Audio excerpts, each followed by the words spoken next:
लाड़काने भरसा गोठ फरीदाबाद वटे तेज रफ्तार जीप टायर बस थियण सबब वण सां टकराइजी वई, जंहिंमें 5 ॼणा सख्त ज़ख़्मी थिया आहिनि।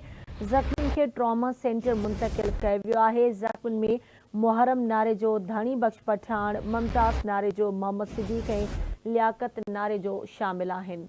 तफ़सील मालूम कंदासीं लाड़काने में आवाज़ जी रिपोर्टर रशीद समो खां। जी रशीद, कहिड़ा तफ़सील आहिनि हादसे जे हवाले सां आगाह कजो।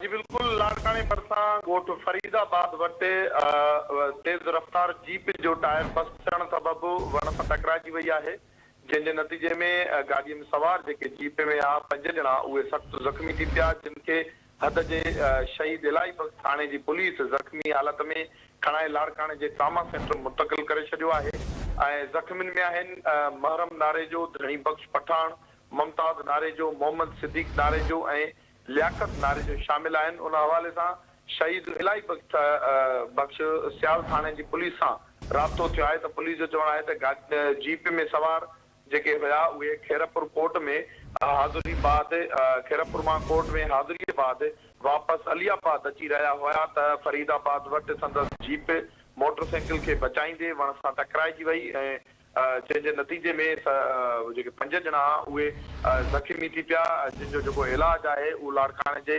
चांडका अस्पताल जे इमरजेंसी वार्ड में हलंदड़ आहे। जी ठीक है, मुझे मेहरबानी रशीद अपडेट करण लाइ।